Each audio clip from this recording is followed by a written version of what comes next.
The war room of the Velkarian flagship hummed with the kind of arrogance that only comes from 3,000 years of galactic domination. Commander Thaxon leaned back in his crystalline command chair, watching the holographic display of a small, blue-green planet spinning lazily in the void. His forearms crossed in what could only be described as supreme confidence, while his council of war advisors chittered around him like excited insects. So, Thaxon drawled, his voice carrying the weight of someone who had never lost a battle, "This is the famous Earth. The third rock from an unremarkable star, inhabited by," he paused dramatically, consulting his datapad, "bipedal mammals who discovered fire roughly 50,000 rotations ago." How terrifyingly advanced! General Vorth, his second in command, let out a sound that might have been laughter if Velkarians had a sense of humor. "Commander, our intelligence reports indicate they still use chemical propulsion for space travel." "Chemical propulsion? Can you believe it? They literally strap themselves to controlled explosions and hope for the best." "Oh, it gets better," chimed in Admiral Zek, waving her tentacles excitedly. "They fight their wars with projectile weapons." "Projectile weapons, Thaxon. They throw small pieces of metal at each other at high velocity. It's like watching primitives throw rocks, except the rocks are slightly more aerodynamic." The entire council erupted in what passed for Velkarian amusement. Commander Thaxon raised one of his hands for silence, though his mandibles were still clicking with mirth. "Gentlemen, ladies, and those of you who are both, we have a problem," he announced, his tone suddenly serious. The room fell silent.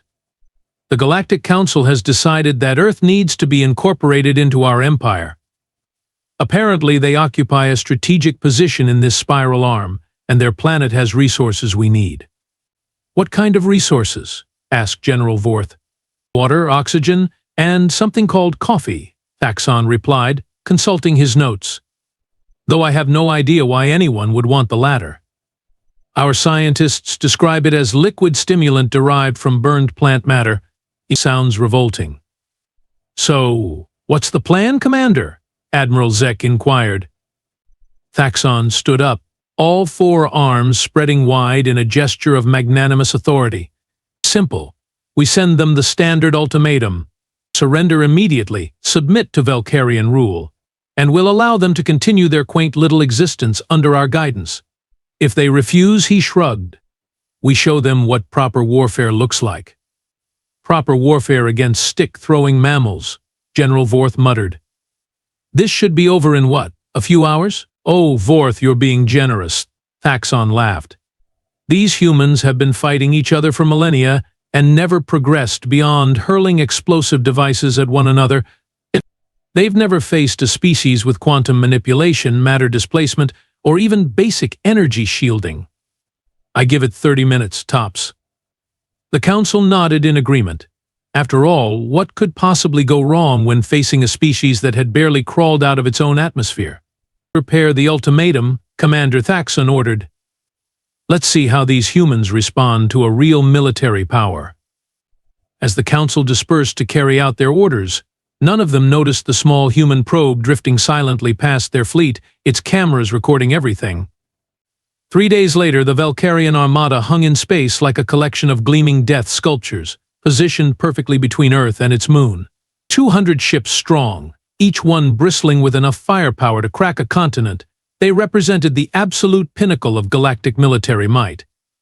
Commander Thaxon stood on his bridge, admiring the formation through the viewport, when his communications officer approached with barely contained excitement.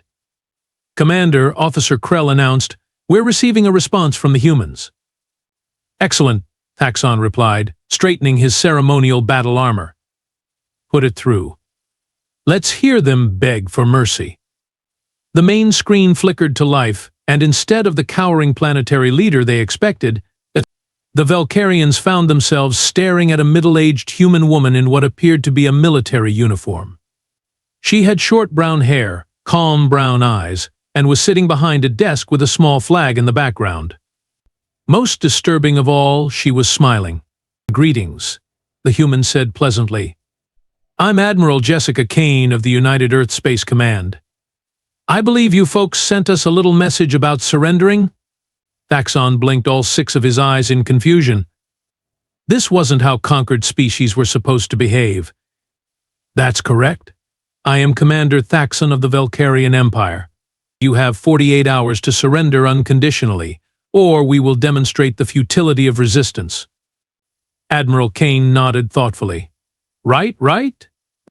Well, we've discussed your generous offer extensively, and our official response is she paused, consulting a piece of paper. Thanks, but no thanks. Also, my science team wants to know if your ships run on some kind of overcompensation engine, because wow, that's a lot of firepower for a diplomatic mission. The bridge fell silent. General Vorth leaned toward Thaxon and whispered, "Did she just insult our fleet size?" "I think she did," Thaxon muttered back. He cleared his throat. "Admiral Kane, I don't think you understand the gravity of your situation. We represent a galactic empire spanning thousands of worlds. Your primitive technology is no match for our capabilities." Kane's smile widened. "Oh, we're fully aware of how outgunned we are. In fact, our calculations show you could probably turn our planet into a parking lot without breaking a sweat." But here's the thing, she leaned forward conspiratorially. "We humans have a saying, if you're going to go down, might as well go down swinging. Or, as we like to put it in modern terms." The screen behind her suddenly displayed a picture of a small dog barking at a much larger dog, with text that read, "When you're 5 pounds of fury in a 40-pound world." What in the name of the cosmic void is that supposed to mean? Admiral Zek whispered. "It's called a meme," Kane explained helpfully. "Visual humor. You know, funny pictures with words?" "No? Tough crowd," she shrugged. "Anyway, our counter-proposal is this. How about you folks turn around and head back to whatever corner of space you came from, and we'll pretend this whole misunderstanding never happened. Think of it as a cultural exchange program gone wrong." Thaxon's mandibles clicked furiously. "Admiral Kane, you cannot be serious. You're threatening us?" "Oh, no, Kane laughed. "We're not threatening anybody. We're just declining your invitation to become space servants. A big difference. Although I do have to ask, what exactly do you plan to do with Earth anyway? Because if you're looking for real estate, I should warn you that the market's pretty competitive right now. Plus the neighbors are terrible. Have you met the Martians? Total party animals." "There are no Martians," General Vorth interjected automatically. "Exactly," Kane replied with a wink. "That's how bad they are at parties." Communications Officer Krell looked up from his station with genuine bewilderment. "Commander, I'm getting multiple additional transmissions from the planet. They appear to be pictures of cats with humorous captions." Kane's expression brightened. "Oh, those are from our internet. Don't worry about those.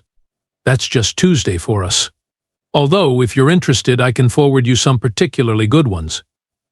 There's this one with a cat hanging from a branch that says hang in there that might be relevant to your current situation." Thaxon felt something he hadn't experienced in centuries, complete and utter confusion. These humans were either the bravest species in the galaxy, or the most insane. Possibly both. "Admiral Kane," he said slowly, "this is your final warning. Surrender now, or face the consequences." Kane checked her watch. "Tell you what, Commander. Give us 24 hours to think it over. We're having a pizza party tonight, and nobody makes good decisions on an empty stomach. We'll get back to you tomorrow with our final answer." The transmission ended, leaving the Velkarian bridge in stunned silence. "Sir," Officer Krell asked quietly, "what's a pizza party?" 24 hours later, Commander Thaxon was beginning to question his life choices. The humans had responded to his ultimatum with what could only be described as a PowerPoint presentation titled "Why Galactic Conquest is So Last Millennium, a Human Perspective," complete with pie charts, bullet points, and a slide featuring a dancing baby that apparently had no relevance to anything. "This is ridiculous," Thaxon snarled, all 4 fists clenched as he paced his bridge. "Deploy the fleet in standard attack formation. If they want to play games, we'll show them what happens when you mock the Velkarian Empire." General Vorth nodded crisply. Battle stations, all ships. Initiate tactical formation Alpha 7. Quantum disruptors to full power, matter displacement cannons online, and energy shields at maximum. The Velkarian Armada moved with the precision of a cosmic ballet, each ship sliding into its designated position in a formation that had conquered 1,000 worlds. Weapon systems that could reduce mountains to vapor hummed to life, while targeting computers calculated firing solutions with mathematical perfection. Sensors indicate the humans are responding to our battle formation, Admiral Zek reported. They're launching ships. Excellent, Thaxon said, rubbing his hands together. How many? Approximately 15,000? Thaxon paused. 15,000 ships? That's impossible. Our intelligence indicated they had maybe 200 combat vessels. Sir, Zek continued, her voice growing more puzzled by the second. I don't think they're all combat vessels.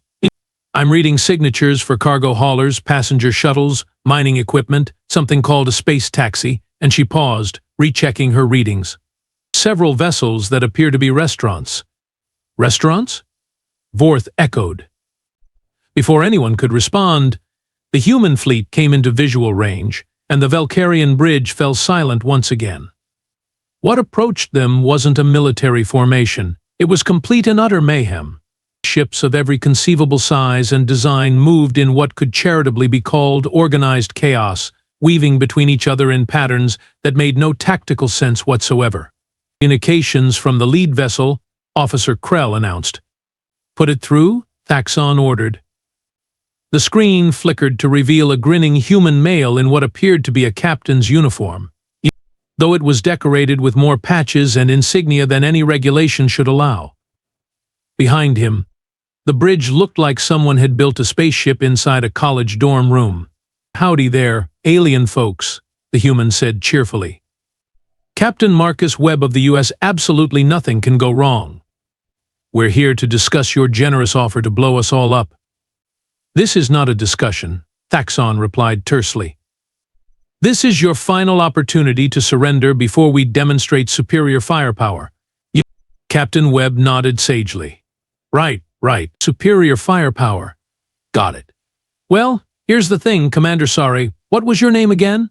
Commander Thaxon of the Velkarian Empire. Right, Commander Thaxon.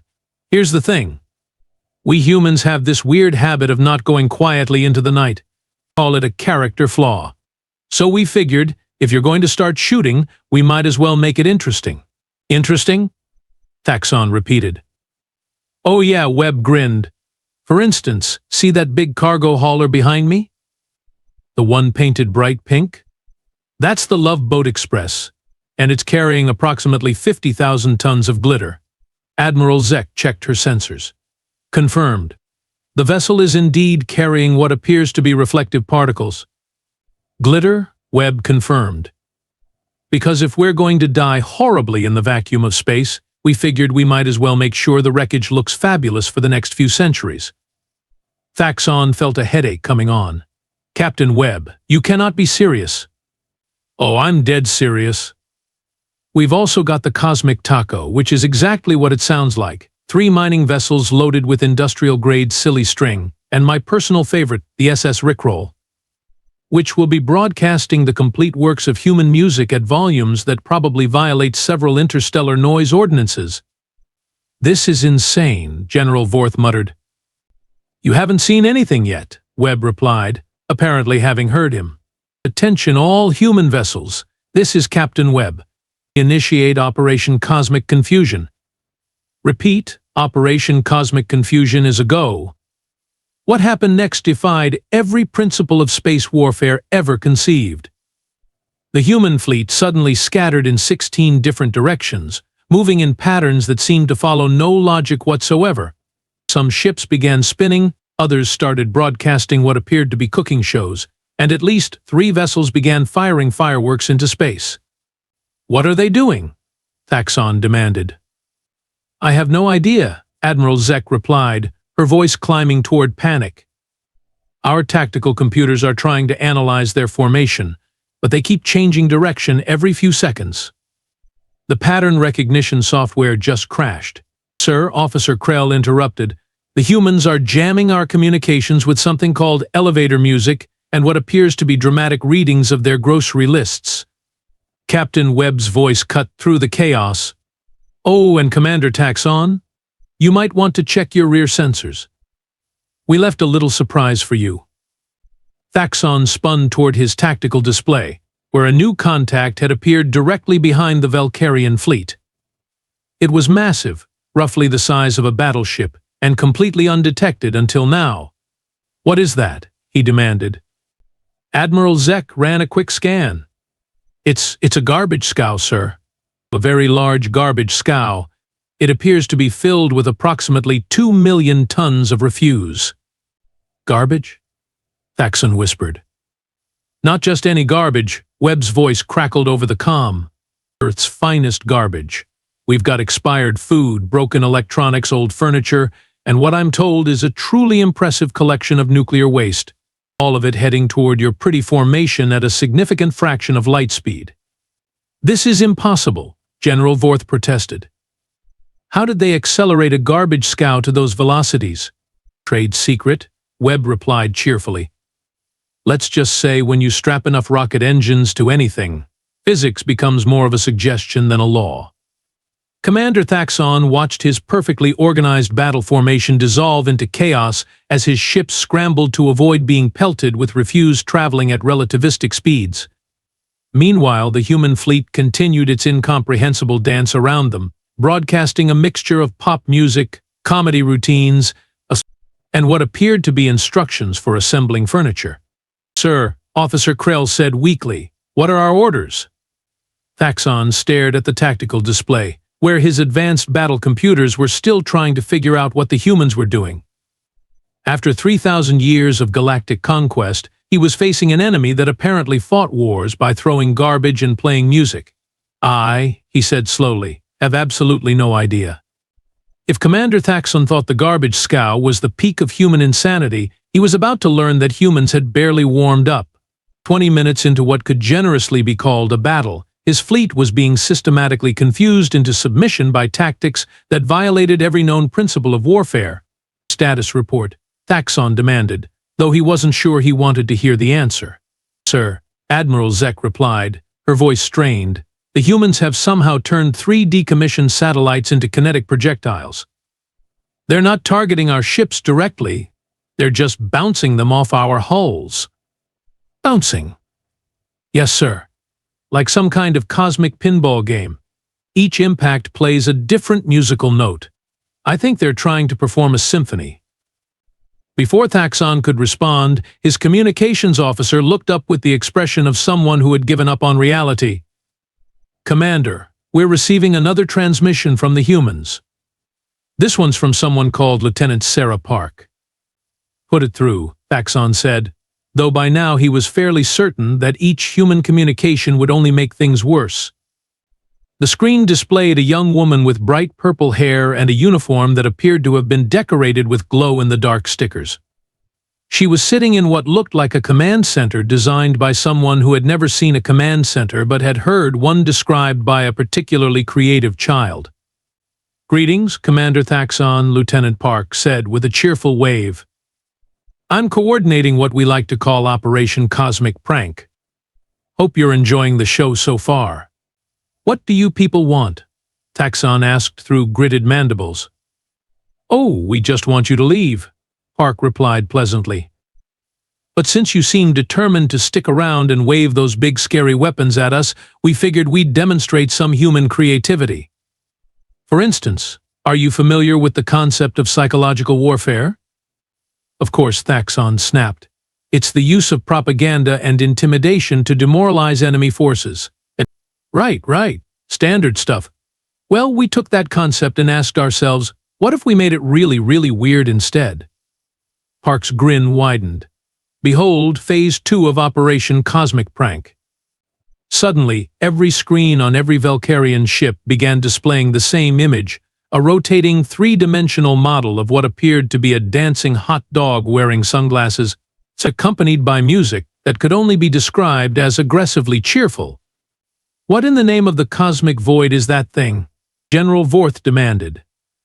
That, Park explained proudly, is Kevin. He's our psychological warfare mascot. Isn't he adorable? He's going to be your new best friend for the next few hours. Turn it off, Thaxon ordered his communications staff. We can't, sir, Officer Krell replied, frantically working at his console. The signal is somehow bypassing our security protocols. It's like they're not even trying to hack us, they're just confusing our systems into cooperation. Speaking of confusion, Park continued, you might want to check your tactical display. We've made some modifications to your local space. Thaxon looked at his tactical screen and immediately regretted it. The orderly display of ship positions had been replaced by what appeared to be a cosmic game of tic-tac-toe, with human vessels moving to form X's while asteroids had been somehow arranged into O's. How are you moving asteroids? Admiral Zek asked weakly. Oh, that's easy, Park replied. We strapped rocket engines to them. Lots and lots of rocket engines. Turns out, when you're not worried about efficiency or safety regulations, you can make pretty much anything go pretty much anywhere. As if summoned by her words, a small asteroid drifted past the main view screen. It had indeed been fitted with what appeared to be dozens of mismatched rocket engines, and someone had painted Space Rock of Doom on its side in bright yellow letters. That one's my personal favorite, Park noted. We call him Rocky. He's been circling your fleet for the past 10 minutes playing the theme from an old Earth movie. Haven't you noticed? Now that she mentioned it, Thaxon could indeed hear a faint musical melody coming from somewhere outside the ship. It was somehow both majestic and deeply annoying. Sir, Officer Krell interrupted, I'm getting reports from across the fleet. The humans have deployed what appears to be a coordinated light show. Our pilots are reporting difficulty concentrating due to disco balls? Disco balls? Thaxon repeated. Reflective spheres that scatter light in multiple directions. Park explained helpfully. We've got about 300 of them positioned around your fleet. They're solar-powered, so they'll keep going for quite a while. We also added some strobe lights, because why not? The main view screen suddenly lit up with a dazzling display of colored lights flashing in seemingly random patterns.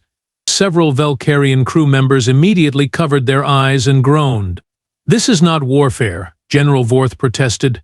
This is. Performance art? Park suggested. Interactive entertainment? Aggressive interior decorating? We prefer to think of it as applied creativity. Sir, Admiral Zek called out, sounding increasingly desperate. 3 of our ships are reporting system malfunctions. Apparently the combination of disco balls, flashing lights, and that dancing hot dog is causing some kind of sensory overload in our navigation computers. Your computers are getting confused? Park asked with genuine interest. Oh, that's fascinating. We were hoping that might happen. You see, human brains evolved to handle chaos and randomness, but most artificial intelligences are designed for logic and patterns. When faced with pure, concentrated nonsense, they tend to have what we technically call a brain fart. Brain fart? Thaxon whispered. It's a scientific term, Park assured him. Well, not really, but it sounds official. Anyway, the point is, your ships are designed to fight other ships that follow logical tactical principles. But we don't do that. We do whatever seems like fun at the time. As if to prove her point, then a human vessel suddenly accelerated past the main view screen while trailing a banner that read "Honk if you love entropy" and playing what sounded like a mariachi version of classical music. Phase 3 is about to begin, Park announced cheerfully. We call it the kitchen sink protocol, because we're literally throwing everything including the kitchen sink at you. Well, not literally the kitchen sink, though that would be impractical. But we do have a bathtub loaded with rubber ducks that we're planning to launch in about 30 seconds. This has to stop, Thaxon said, though he wasn't sure if he was talking to the humans or pleading with the universe itself. Oh, it will stop, Park replied. Just as soon as you folks pack up your scary ships and head home. Until then, welcome to human-style warfare. Population US and now you. Please keep your arms and tentacles inside the ride at all times. The transmission ended, leaving the Velkarian bridge in chaos as alarms began blaring, lights continued flashing, and Kevin the dancing hot dog continued his eternal, cheerful rotation on every screen in the fleet. Commander Thaxon sat down heavily in his command chair and wondered if it was too late to request a transfer to a nice quiet desk job. 2 hours into what history would remember as the most bewildering military engagement in galactic history, Commander Thaxon was seriously considering the benefits of early retirement. His fleet, once the pride of the Velkarian Empire, was now drifting through space like a collection of very expensive disco balls, their crews too disoriented to remember which way was up. Status report. He croaked. Though his voice had lost all authority somewhere between the rubber duck bombardment and the moment his tactical computer had started displaying recipes for banana bread. Sir, Admiral Zek replied, her voice hollow with defeat. 17 ships are reporting complete navigational failure. Their crews are giggling, sir. Uncontrollably. Apparently, the humans have been broadcasting something called comedy podcasts directly into our life support systems. And the rest of the fleet? 3 ships have surrendered to a civilian garbage truck, 5 are asking for directions home, and the crew of the Stellar Dominance has barricaded themselves in their quarters because they're convinced the walls are watching them. Before Thaxon could respond, his communications officer looked up with the 1,000-yard stare of someone who had seen too much. Commander, incoming transmission. It's from someone called Major Alex Rivera. Major? Thaxon repeated. They're sending majors now? The screen flickered to life, revealing a human who looked like he had stepped out of an action movie, complete with aviator sunglasses and a uniform that somehow managed to look both official and completely ridiculous. Behind him, what appeared to be the entire human fleet was arranged in a formation that spelled out "Have a nice day" in letters roughly 10 kilometers tall. Commander Thaxon, Major Rivera said with a grin that could only be described as predatory, "I think it's time we had an honest conversation." Finally, Thaxon muttered. A reasonable human. "Oh, I wouldn't go that far," Rivera laughed. "But I am authorized to explain what just happened to you. You see, Commander, you made a classic mistake. You assumed we were trying to win a military engagement. You weren't?" "Nope. We were conducting a psychological experiment. The question was, how long would it take to completely break down a technologically superior military force using nothing but pure, concentrated weirdness?" Thaxon felt something cold settle in his stomach. "Experiment?" "Oh yeah, you guys walked right into the lab, so to speak. You see, Earth isn't just a planet, Commander. It's a chaos generator. We've got 8 billion humans, all thinking different thoughts, pursuing different goals, and generally making things as complicated as possible. We've turned disorder into an art form." That's impossible," General Vorth protested weakly. "Civilizations require order, structure, predictable patterns." "Do they?" Rivera asked mildly. "Because last I checked, we've got a functioning society built on controlled anarchy, creative destruction, and the fundamental principle that if something can go wrong, it probably will, and we'll figure out how to make it work anyway." "Sir," Officer Krell interrupted, "I'm detecting massive energy readings from the human fleet." Rivera's grin widened. "Oh, that's not weapons charging, officer. That's our grand finale. You see, we figured you might need a demonstration of exactly what Earth-style chaos looks like when we really put our minds to it." The space around Earth suddenly came alive with activity. Ships launched from every conceivable location, not just military vessels but civilian craft, private shuttles, converted sports cars, and what appeared to be at least one modified food truck. Within minutes, there were tens of thousands of vessels swarming through the local space, moving in patterns that hurt to look at. "What are they doing?" Thaxon whispered. "Living," Rivera replied simply. "This is what we do, Commander. Every single day. 8 billion people, all pursuing their own individual goals, somehow managing not to crash into each other most of the time. It's controlled chaos on a planetary scale. But your military forces." "What military forces?" Rivera laughed. Commander, you've been fighting our weekend hobby club. The real military has been watching from a safe distance, taking notes, and occasionally placing bets on how long it would take you to figure out what was happening. The truth hit Taxon like a physical blow. You mean? Yep. Captain Webb? He owns a pizza restaurant. Lieutenant Park? She's a college student majoring in art therapy. The garbage scow crew? They're actual garbage collectors who volunteered for overtime pay. This is impossible, Admiral Zek breathed. Impossible is our specialty, Rivera replied. You want to know the real kicker? Everything we used against you, all those weapons, all that advanced technology. It's just stuff we had lying around. Rocket engines strapped to asteroids? That's Tuesday afternoon boredom for our engineering students. The disco balls? Left over from New Year's Eve. The dancing hot dog? That's Kevin. He's from a fast food commercial that went viral 3 years ago. But your coordination, your strategy. Social media, Rivera said cheerfully. We coordinated this entire operation through memes, group chats, and something called a Reddit thread. The whole thing was planned by people who've never met each other in person, using communication platforms designed for sharing pictures of cats. Commander Thaxon stared at the human major, feeling his worldview crumble around him. You're telling me that my fleet, the finest military force in the galaxy, has been defeated by amateur enthusiasts using garbage and leftover party supplies? Pretty much, yeah, Rivera nodded. But hey, look on the bright side. You're going to have one hell of a story to tell when you get home. Speaking of which, you probably want to start heading back now. We've got a potluck dinner starting in an hour. And things tend to get really weird after we've had some of Martha's special brownies. Sir, Officer Krell said quietly, what are our orders? Thaxon looked around his bridge, where his officers were staring at him with the hopeful expressions of people who desperately wanted permission to run away.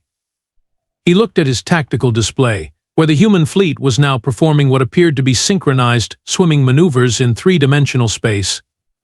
Finally, he looked at Major Rivera, who was still grinning that insufferable grin.